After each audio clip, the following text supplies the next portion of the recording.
Hi, thanks for clicking on the video link. Welcome to Idle Chat. My guest today is Roy Baroff from North Carolina. Hi, Roy. Hi, Natalie. Good morning. Good morning. Hey, thanks for signing up to play Idle Chat with me. We're going to have a lot of fun together, you and I. Oh, excellent. I'm delighted to participate and look forward to it. All right. So listen, Roy, a little bird has whispered in my ear that you would like for the first question to be, what is your favorite red wine? Oh, well, gosh, I wonder what bird that was, but I'm a Merlot fan for red wines. I don't particularly like white wines at all, but a red, like a nice smooth Merlot. All right. And that goes with pretty much anything. Have wine will travel. Absolutely. All right. Next burning question. What do you know now that you wish you had known when you were 20?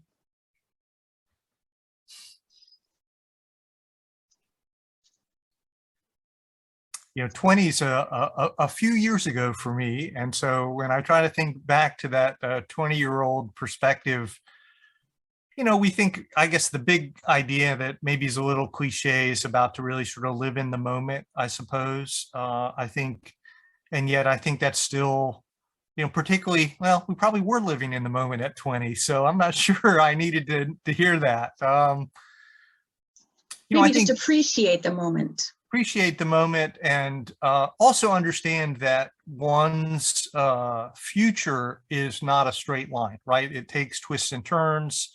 You know, whatever I was thinking about professionally at 20 in college back in the day, you know, I've taken sort of a fairly, you know, meandering journey to where I am and the work that I do. And I think knowing that that was going to happen back when I was 20 might have been helpful to know.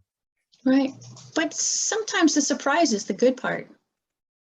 Oh, absolutely. And, you know, things are meant to be, and we make things that are meant to be too. So I'm a big proponent of that. What we do really is we have a lot of impact on what happens to us. So now there are certainly lots of things out of our control, and yet, you know, you put your mind to something, you know, there's a lot that one can accomplish. Sure. I agree. I agree. I think that the choices you make dictate your life. So, They all certainly right. can. Yeah, they really, really can. All right. Roy, if you had to live 1 month off the grid, would you be considering that 1 month a vacation or a nightmare? Oh, vacation for sure. That's an easy one. And where would you live off grid? I mean, you live in North Carolina. That's an awfully pretty spot. Would you leave the state?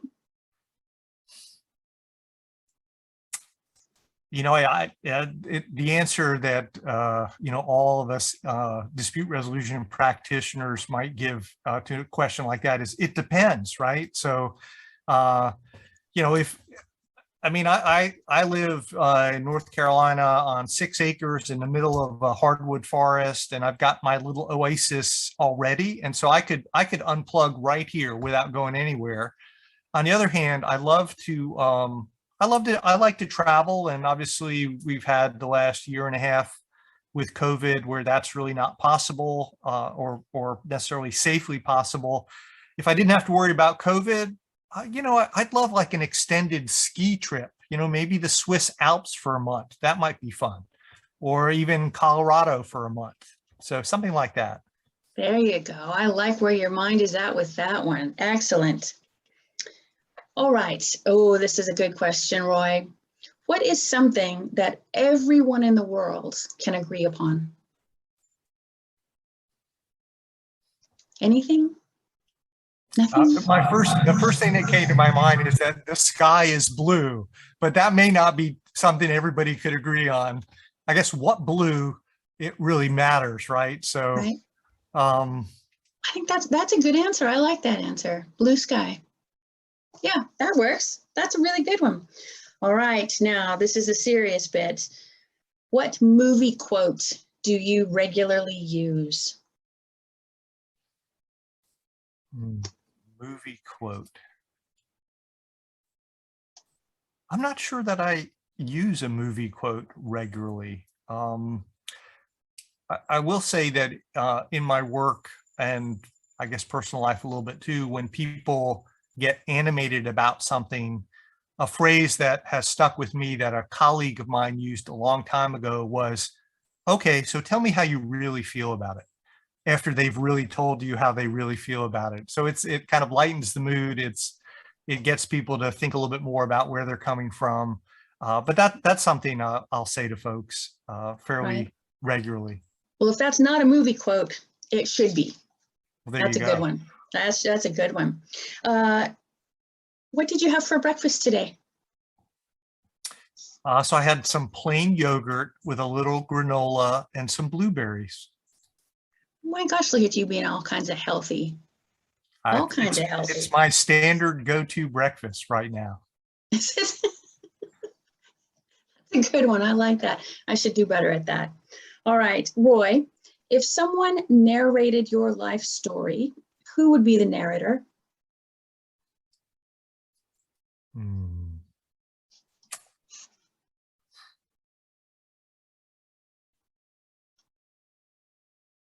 You know, I'm thinking about all some actor that has to, so it'd be a male actor, but I'm not sure who that is. Maybe it's Morgan Freeman, right? He's got the fantastic narration voice. So yeah, I'm going Morgan Freeman. I guess it could be a female. There's no rules about that. You could have Meryl Streep using a Dutch accent narrate your story. Yeah, I don't think that would quite fit. I think I'm going with Morgan Freeman. Morgan Freeman. That works for me. He's always got a great voice. What is the most interesting building that you've seen or been in? You know, how about this? The Acropolis in Athens, Greece. Again, many years ago, doing some traveling, just sort of being around that sort of history and sort of seeing what folks built then and its sort of grandeur, if you will. That's something that was pretty neat. And other things in Greece, the Palace of Knossos on Crete was pretty neat. So there are a couple spots. Yeah. What invention doesn't get a lot of love, but has greatly improved the world? You know, the first thing that came to my mind was like Velcro or, you know, Post-it notes or, you know, I thought you were going to ask me, you know, what invention doesn't exist that needs to exist or that I've been thinking about. See, I've been working on the teleportation portal, right? So that you could go from one place to the next instantaneously, kind of Star Trek beam us up, if you will. So at least I've mentally envisioned how that might work, but not really. But I think somebody needs to develop that. You draw up the plans and I'll donate some money to your GoFundMe to get that one off the ground. I think that one would be fantastic. Right. Well, fantastic. Maybe, you know, give it another 50 or 100 years, maybe. Right. Yeah, I suppose in our lifetime that could happen. Yeah, why not, right? Got to be optimistic. What was the last photograph that you took?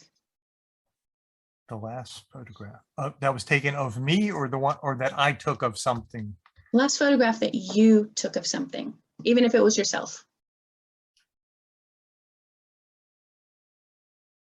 Well, this isn't the last one, but it's one that I've enjoyed. Is you know, I live out in the woods, and I was recently out walking in it with somebody who was going to cut some limbs and take some trees down for me. And we came upon this very large tree in the woods, and there was like a sunny spot on it. And maybe 30, 40 feet up was a really big black snake that was like on the tree, sort of vertically and sort of all squunched up to like hold on. And I got a picture of that snake, and it's pretty cool. And I'm not a huge fan of snakes, but I like to have black snakes around in the woods because they keep some of the other copperheads and such out of the way. But so our resident black snake was looking really good up on that tree. Last question. What do you love most about being an ombuds at the university? It's really about trying to help sort of people navigate their own experience, help empower them, connect them to resources, and really, I think of myself as a coach through that process. So it's really about sort of, holding these spaces for people to deal with conflicts or issues, when more often than not, we think of conflict very negatively. We experience it very negatively. And my goal when I try to help support people is for them to turn that into something more positive and constructive.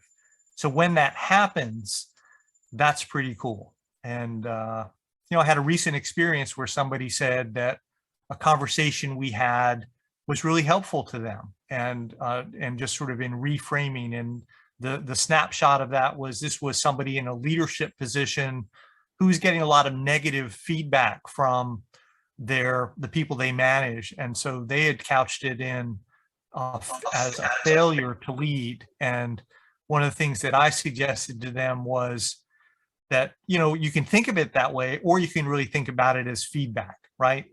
Success and failure are things we create, but really it's a question of feedback. And this leader felt like that really helped them kind of reframe the situation. So a few success moments along the way, and appreciate, being in this role, trying to help people.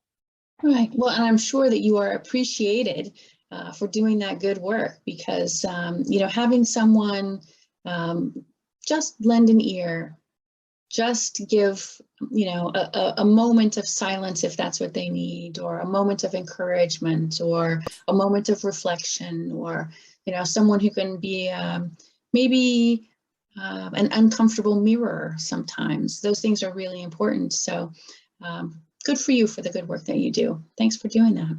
Yeah. Well, thank you. Thank you very much. You're welcome. All right. Well, thanks for playing a little idle chat with me. I appreciate your time. I look forward to getting back to the United States and visiting face to face soon. Well, excellent. Well, enjoy your time on the French coast. Sounds like probably a pretty good spot. And thanks very much. Thanks, Roy. I'll talk to you soon then. All right. Bye-bye.